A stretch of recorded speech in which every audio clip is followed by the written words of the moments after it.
Shalom, salam sejahtera bagi kita semua. Tema renungan kita pada pagi hari ini berjudul Dimuridkan. Kita murid-muridnya diutus ke dunia untuk menyembah Dia dan menyatakan Yesus adalah juru selamat. Kita diutus ke dunia yang penuh dosa, tidak nyaman dan menakutkan untuk belajar menjadi murid yang benar. Kita dilahirkan dari kodrat dosa yang menyebabkan pikiran kita salah paham tentang Tuhan dan kebenarannya. Hal ini terjadi pada murid-murid sesaat setelah Tuhan Yesus membuat 5 roti dan 2 ikan, di mana Tuhan Yesus berjalan di atas air, kemudian murid-murid merasa ketakutan. Kodrat dosa inilah yang membuat pikiran murid-murid tumpul, tidak bisa berpikir dengan jernih, dan ketakutan. Oleh sebab itu, ketika mengalami ketakutan, lebih baik kita harus tenang terlebih dahulu. Dan doa dapat membuat pikiran menjadi tenang, sehingga dapat berpikir dengan jernih. Saat naik ke gunung, Tuhan Yesus juga membuat dirinya tenang dengan berdoa. Doa dalam keheningan memiliki pengaruh yang kuat untuk mengatasi ketakutan.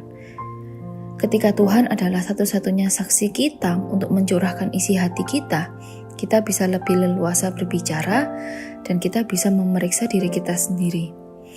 Oleh sebab itu doa begitu penting. Tidak hanya berdoa, mengenal Tuhan juga sama pentingnya. Keduanya adalah satu paket berkat bagi manusia berdosa, bagi kita semua untuk dapat dimerdekakan menjadi muridnya. Tuhan tidak akan menjadi pembebas kita, entah itu dari ketakutan, entah itu dari persoalan hidup, jika kita tidak mengenali Dia.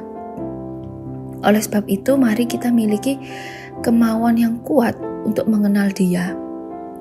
Jangan cukup menjadi jemaat saja, jadilah pendiri gereja-gereja Tuhan yang dapat menjangkau orang-orang yang belum percaya. Kita bisa belajar dari Petrus. Petrus, walaupun hampir tenggelam karena bimbang dan kurang percaya, tetapi Petrus ini memiliki kemauan yang kuat, sehingga kemauan Petrus inilah yang dapat menjadi keuntungan bagi dirinya. Kuasa Kristus bersinar lebih terang dalam pribadi Petrus. Selanjutnya, dalam kemauan Petrus yang kuat, Tuhan mendirikan gerejanya. Oleh sebab itu, mari kita miliki kemauan yang kuat untuk mengenal Tuhan Yesus, dan mari kita juga miliki misi yang besar dalam kerajaan Allah. Kehadiran Tuhan Yesus dalam hidup kita tidak serta-merta menghilangkan masalah. Karena masalah Tuhan Yesus kehendaki untuk mematangkan iman kita.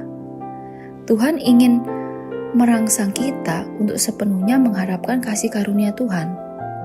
Inilah alasan mengapa Tuhan Yesus seringkali diam dan menunda menyampaikan maksudnya. Tuhan sering menyembunyikan maksudnya untuk sementara waktu. Karena Tuhan Yesus ingin mengajari kita supaya kita dapat bergantung sepenuhnya pada kehendaknya.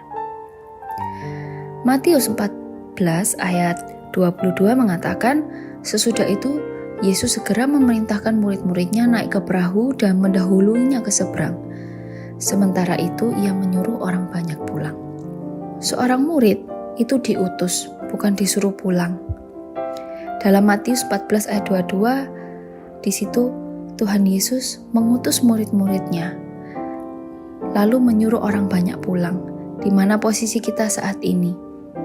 Apakah kita sebagai murid yang diutus, atau kita di posisi sebagai kumpulan orang banyak yang tidak punya kontribusi untuk kerajaan Allah sehingga disuruh pulang? Mari kita diutus ke dunia ini, kita telah ditebus oleh darahnya yang begitu mahal. Mari kita memberikan diri kita untuk mau dimuridkan oleh Tuhan Yesus.